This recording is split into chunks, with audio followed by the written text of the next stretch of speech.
It's a very subtle center because it is mother's center.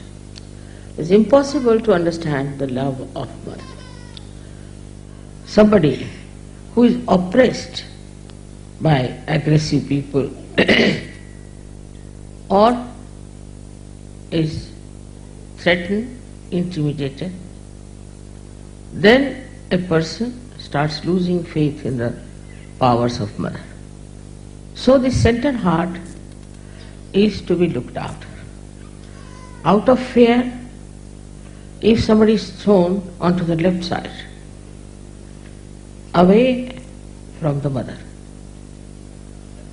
because she is the one who gives us confidence, who gives us courage and bravery. But if you are frightened or if you are under fear, also you can be thrown to the left side and you can get into all kinds of diseases which are very serious, incurable as they call them. Another thing is, if you are driven by your senses into indulgences without any dharma, then also this central path throws away, you can say, you to the left side. Now this center is the one which, when we are afraid, the sternum bone starts moving like a remote control and informs all the ganas that the attack is coming.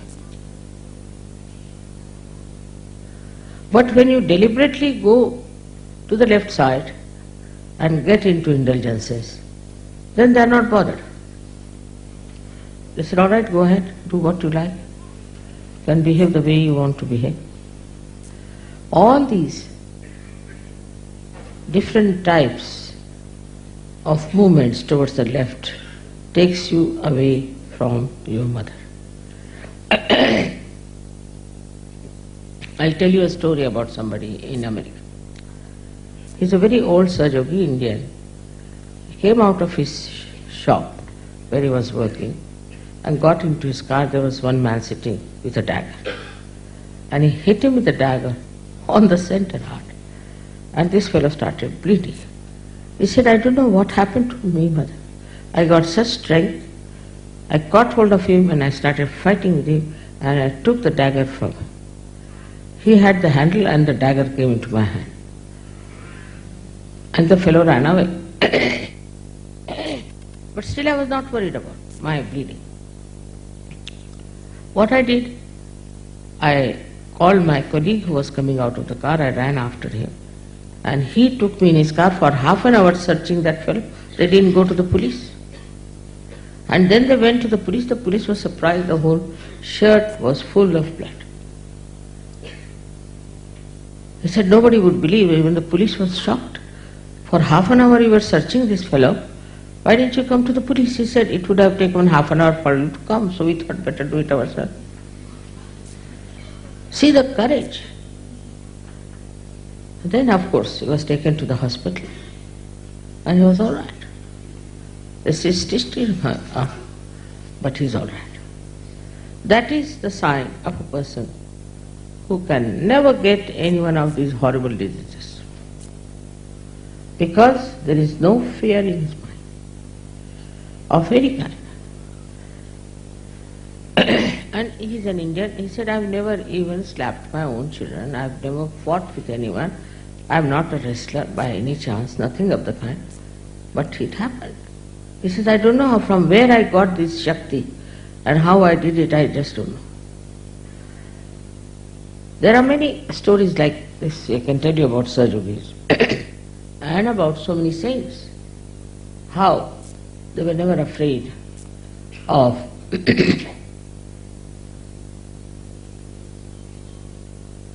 attacking someone when somebody attacks them, or of protecting themselves from all kinds of horrible things with their courage.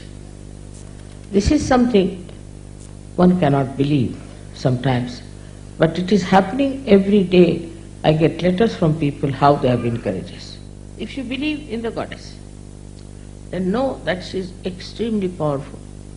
She is very intelligent, and if she has to protect you, she will protect you out and out in such a way that you will not know how you have been protected.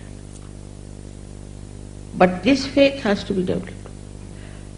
Faith has to be developed by experience also, how you have been protected always, how you have been helped always, how you came out of so many crises.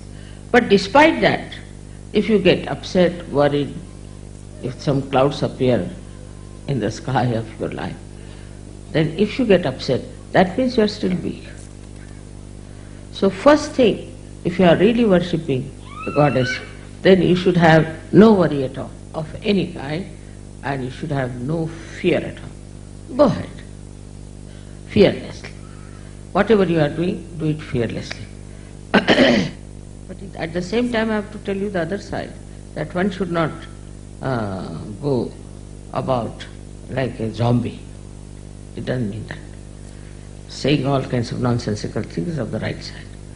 But if you have to do something, do it with clear-cut ideas and also without any fear.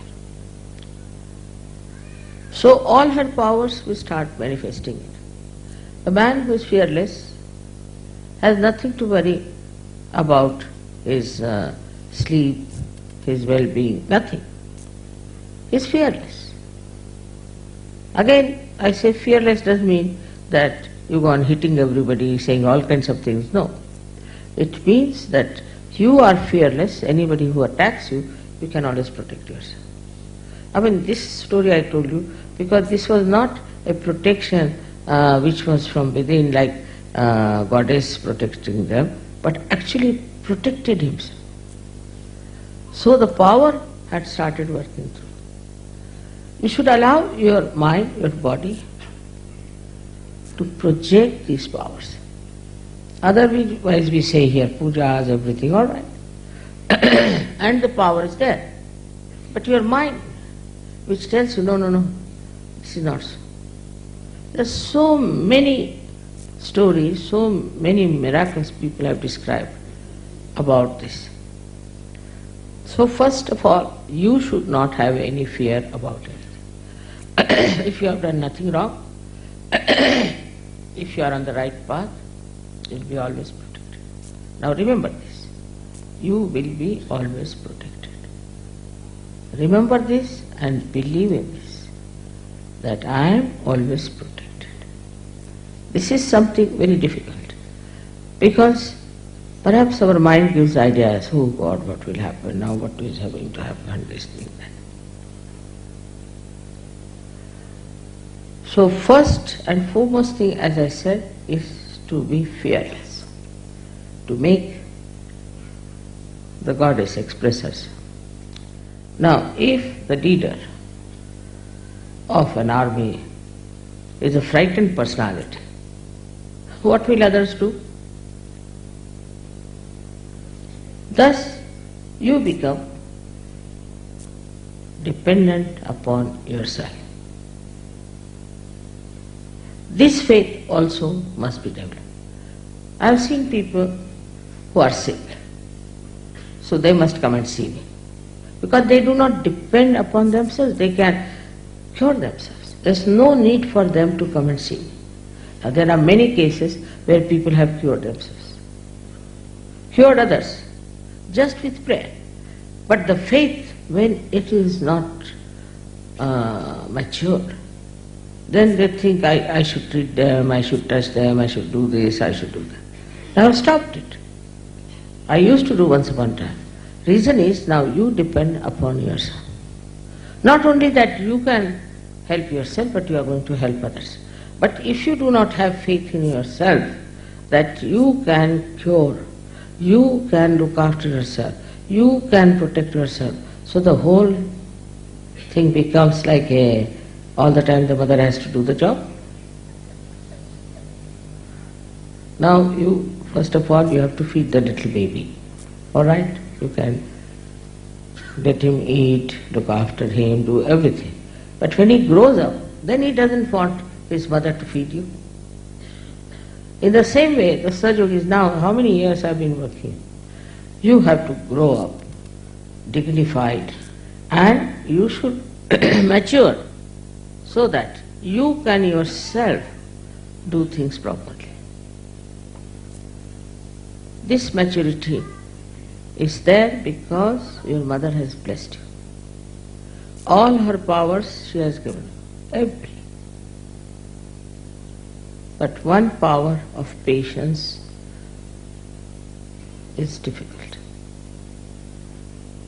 You have to be patient like your mother. You might think it's very difficult, but try to.